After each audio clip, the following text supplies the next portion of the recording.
Ready হচ্ছে শ্বশুরবাড়ি যাওয়ার জন্য। বিয়ের পরে শ্বশুরবাড়িতে আজকে প্রথমবার যাব। বাপের বাড়ি যাওয়ার আগে সিঁদুর পড়বে, সিঁদুর শাখা খুব স্বপ্নের। যখন আমরা গার্লফ্রেন্ড বয়ফ্রেন্ড ছিলাম শুধুমাত্র বলতাম সিঁদুর পড়বে, শাখা পড়বে, খুব ড্রিম ছিল আমাদের এটা। এখন একটা বাচ্চার ড্রিম আছে, এটা নিয়ে নেগেটিভ মাইন্ড ভাববে তোমরা, কিন্তু সত্যি বাচ্চার ড্রিম আছে।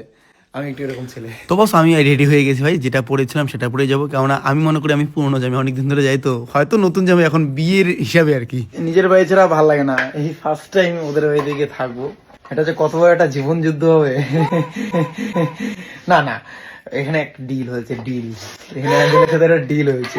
মেনলি শাড়িতেই নারী, তো শাড়িতে আমার ভীষণ ভালো লাগে। অবশ্য শাড়িতে কাজ করতে অসুবিধা হয়, কিন্তু আমি ওকে বলছি না, ম্যাক্সিমাম টাইম তুমি শাড়ি পরবে, যতই কষ্ট হোক আর আমার যত কষ্ট হোক, আমি তোমাদের বাড়ি থেকে থাকবো। অ্যাঞ্জেলের জিনিস, অ্যাঞ্জেলের মতো কিউট। আমি এতক্ষণ যদি মেয়ে থাকতাম তাহলে আমার কতক্ষণ রেডি হয়ে যেত। হ্যাঁ, মেয়ে থাকলে রেডি হয়ে যেত। কতক্ষণ আমার হয়ে যেত। খারাপ সময়ের পরে ভালো সময় বন্ধু আসেই, আবার ভালো সময়ের পরে খারাপ সময় আসে। তাই খারাপ সময় ভেঙে পড়লে হবে না। আমাদের অনেক খারাপ সময় আসছিল, আরও আসবে, আরও কতবার আসবে, কিন্তু যতবারই খারাপ সময় আসে, যত বড় আসে, পরে আবার তত বড়ই ভালো সময় আসে। আমরা এই মুহূর্তে সবাই খুব খুশি। একটা সময় ভুল বোঝাবুঝি অনেক কিছু ছিল। এই জীবন মানেই এটা ভাই, উত্থান পতন আসবেই, তো এটা মাথায় রেখে চলতে হবে আমাদের। বাঁচতে হবে ভাই, মরণ অবধি লড়াই করতে হবে। সো এখন শ্বশুরবাড়িতে যাব, খুব আশা নিয়ে, খুব মজা হবে সেখানে গিয়ে। যাওয়ার আগে নিজের গ্রামে একটা পরিকল্পনা চলতো, সেখানে আমার লোকাল পঞ্চায়েত দা আছে, ক্লাবের কিছু ছেলেবেলে আছে, তাদের সাথে কথা বলছি।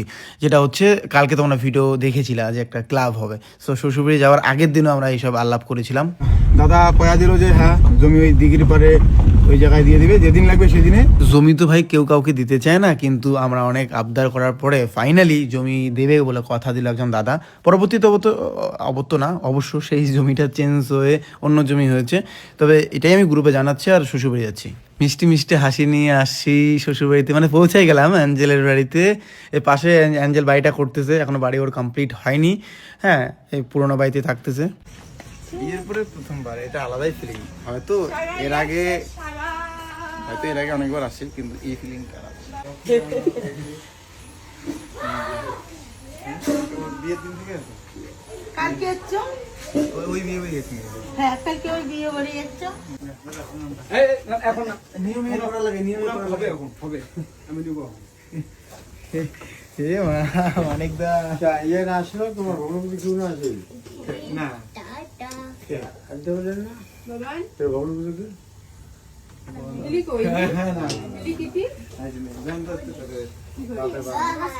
দাদা বিয়েতে যাইতে পারিনি, একটু ইস্যু ছিল।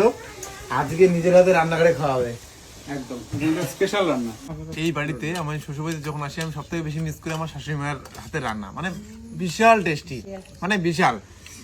শুধু শাশুড়ি মায়ের একটা সবজি হাতে, যেটা হচ্ছে ঘন্ট।